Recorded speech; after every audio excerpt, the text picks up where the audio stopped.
तपाईँ कतैबाट पनि सिलगढी छोटो समय 2-4 दिन अथवा लामो दिनको लागि आउनु हुँदैछ भने तपाईँको लागि सिलगढीको चम्पासरी क्षेत्रको अञ्चलकै छेउमा मदर टेरेजा स्कुल बर्तला जाने बाटोमै एउटा 1 BHK अपार्टमेन्ट फुल्ली फर्निस तपाईँको प्रतीक्षामा छ। र यो कस्तो छ के छ म तपाईँलाई देखाउँदैछु। सबैभन्दा पहिला म तपाईँलाई बेडरुम देखाउँछु।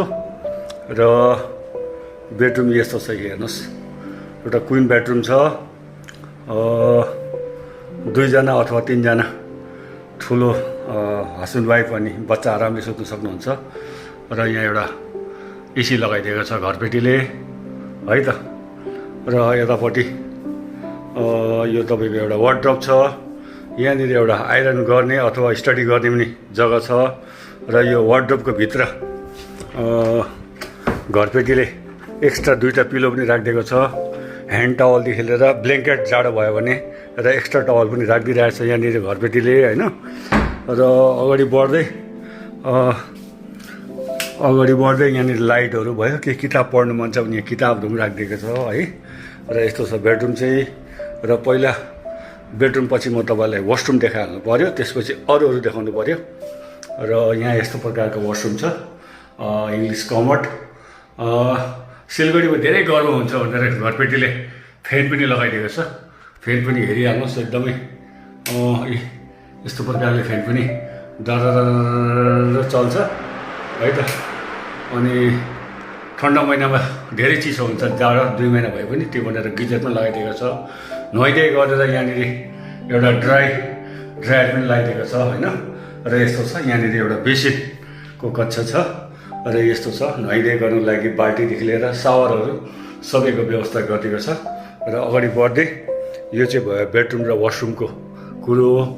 र अगाडि बढ्दै तपाईँलाई म किचनपट्टि लान्छु है त। यो एउटा स्मल बट ब्युटिफुल कोजी एउटा तपाईँको भान्साघर छ। भान्साघरमा यहाँ मसलाको ट्वाक्रेहरूदेखि लिएर तातो पानी तताएर खानेदेखि लिएर तपाईँको यहाँनिर यो सिङ्गल एउटा ओभेन छ, भात पकाएर खानेदेखि लिएर यो हटकेसदेखि लिएर डब्बुदेखि लिएर जति पनि चाहिने युटेन्सिलहरू, थाल बटुका गिलासदेखि लिएर कराई, माथितिर डेक्ची, रोटी पल्लाउने ताईदेखि लिएर रोटी पेल्ने बेलनादेखि लिएर पानी खानुहुन्छ भने यहाँनिर एउटा पानीको स्टोभ पनि राखिदिएको छ है। र लुगा मैला हुन्छ भने एउटा यस्तो प्रकारको बेर्ने के नाम भन्छ मैले बिर्सेछु यसलाई। र यहाँनिर एउटा एग्जस्ट फ्यानको पनि व्यवस्था गरिदिएको छु। र यस्तो प्रकारको छ किचनको चाहिँ। र यसरी तपाईँलाई म किचन पनि यसरी देखाउँदैछु है। र अगाडि बढ्दै सट्ट यतापट्टि जाँदाखेरि यो चाहिँ डाइनिङ हो। 3 जना 4 जना बसेर मजाले खाना खान सक्नुहुन्छ। र यो चाहिँ एउटा लिभिङ रुम हो है।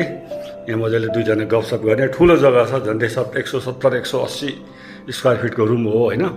सिलगढीमा धेरै गरम छ भनेर 2वटा फ्यान लगाइदिएको छ यहाँनिर। फ्यान पनि चलाइदिउँ होइन। 2टा फ्यान चलिरहेको छ वाइडमा। यहाँ त फ्यान बिनाको कुनै कामै छैन, त्यही भनेर फ्यान लगाइदिइरहेको छु। अहिले बन्द गरिदियो फ्यान चाहिँ, तपाईँलाई देखाउनु मात्रै चलाइदिएको हो। र यहाँनिर एउटा सेन्टर टेबल छ चिया खानको लागि। यहाँ हल्का अलिकति घरपेटीले डेकोरेट गरेको रहेछ। र यहाँनिर फ्रिज, चिसो तातो खानको लागि चिसो पानी हो जे पनि होस् फ्रिज राखिदिएको छ यहाँनिर, त्यस्तै छ है। र अगाडि बढ्दै यो चाहिँ मिठो एउटा बेलकुनी छ 4 बजीको चिया खानुको लागि। त्योभन्दा अगाडि यहाँनिर एउटा वासिङ मेसिन छ, तपाईँले यहाँ लुगासुगा पनि धुनु सक्नुहुन्छ है। यो चाहिँ वासिङ मेसिनको जग्गा हो होइन। र 4 बजीको चिया खाने जग्गा हो। र 4 बजी एकदमै चिया खाने बेलामा गरम हुन्छ भनेर यहाँ पनि घरपेटीले एउटा फ्यान लगाइदिएको छ बेलकुनीमा पनि। मजाले बेलकुनीको हावा खाँदै 4 बजीको चिया खाने हो। र त्यसरी नै यतापट्टि चाहिँ एउटा हात धुनेको पनि यहाँनिर एउटा बेसिनको कक्ष बनाइदिएको छ। यता चाहिँ एसीको आउटर हो, यस्तो छ यहाँनिर यो बेसिनको कक्ष हो। एकदमै यस्तो प्रकारको छ। 1 BHK स्मल बट कोजी मिठो 1 BHK सर्भिस एपार्टमेन्ट।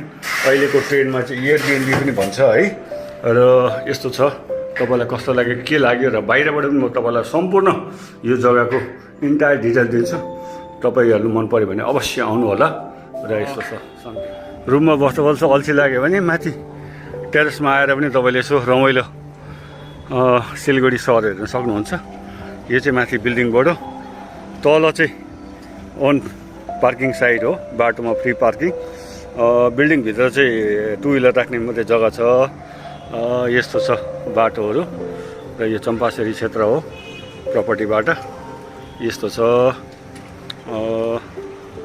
कस्तो लाग्यो के लाग्यो यो भन्नुहोस् है। र म तपाईँलाई बिल्डिङको पनि नजारा एकपल्ट सर देखाउँछु।